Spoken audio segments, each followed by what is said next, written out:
Have you ever wondered where the wind goes when it stops blowing? They say it rests in the Whimsy Woods, a magical forest where the mushrooms glow neon blue and the river hums lullabies to the sleepy fish. In the heart of this very forest lived Milo. Milo was a young fox with ears that were a little too big for his head and a tail that was always twitching with excitement. Milo was a builder.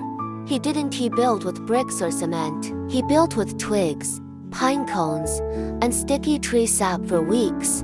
Milo had been working on his masterpiece, the great twig castle. It stood tall and proud near the river bank, with 3 magnificent towers and a drawbridge made of bark. But one afternoon, the sky turned the color of a bruised plum. The wind didn't just blow, it roared.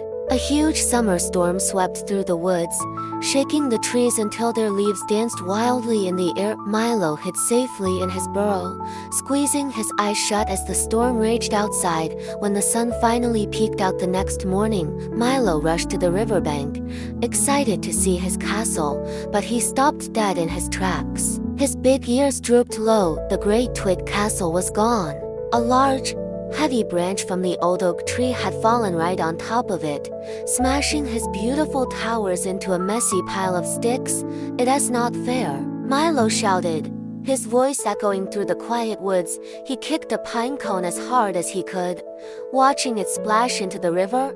"I worked so hard. Why does the world hate me?" He sat down in the mud, his fluffy tail getting soaked and dirty, and refused to move. He was ready to stay angry forever. "That is a very impressive frown," a scratchy voice said from nearby.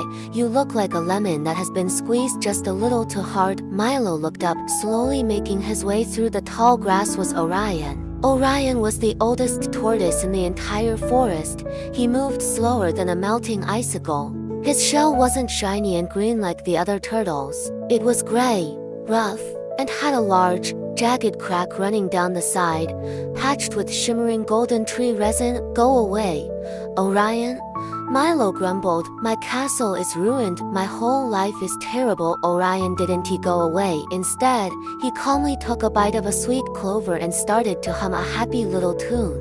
"The castle is certainly flatter than before," Orion admitted, "but why are you so angry about it?" "Because it has gone. And look at you. You're humming. How can you be so happy? You walk so slow, and your shell is cracked," Milo blurted out, then quickly covered his mouth with his paws. He hadn't meant to be rude. Orion just laughed, a sound like dry leaves rustling together in the autumn breeze. "Ah, the crack," he said. "Do you know how I got this? Many years ago, a boulder rolled down the mountain and bonk. It broke my home. I couldn't walk for a whole season. I was faster once, you know. But now, I am the slowest creature in all of Whimsy Woods. Doesn't that make you sad?" Milo asked, tilting his head with curiosity. "It did," Orion said softly, his ancient eyes twinkling. "I cried a puddle big enough for a frog to swim in. But then, I learned the 3 secrets of the sun." Milo's big ears perked up instantly. "Secrets? Are they magic secrets?" "Better than magic," Orion whispered, leaning in closer. "Listen very close. Secret number 1, make friends with what is." Orion gently tapped the fallen branch with his foot. "You are shouting at the branch, but the branch cannot hear you. Being angry won't lift it." I could not uncrack my shell, so I decided to love my shell. The crack actually lets the cool breeze in on hot days. I accepted it. "Once you stop fighting, what happened? Your heart stops hurting so much." Milo looked at the messy pile of sticks that was once his castle. He took a deep, shaky breath. "Okay, the castle is smashed. I accept it." He felt his shoulders relax just a tiny bit. "Secret number 2," Orion continued, "find the gold in the mud even when things go wrong.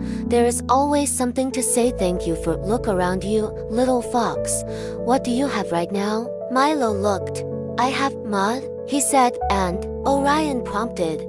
"I have my paws." Milo wiggled his toes. "I have my big ears. And, well, the storm knocked down this branch, but it also knocked down all these delicious blackberries from the high bushes." Milo popped a ripe berry into his mouth. It was sweet and juicy. "I guess I wouldn't have these berries without the storm," Exactly. Orion beamed. Gratitude turns what we have into enough.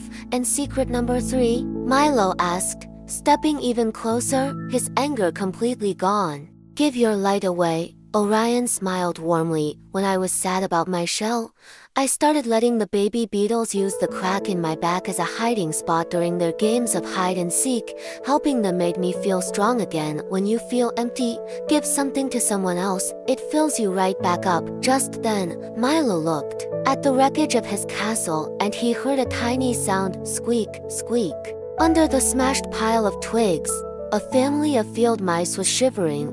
Their cozy little home had been flooded by the heavy rain. Milo looked at his own clever paws. He looked at the big pile of sticks. He wasn't crying anymore. He had an idea. Orion, are you busy? Milo asked. I have nowhere to be until next winter, the old tortoise chuckled. So, Milo didn't rebuild his castle. Instead, using the broken twigs and the big fallen branch, he built a dry, safe raft house for the mouse family.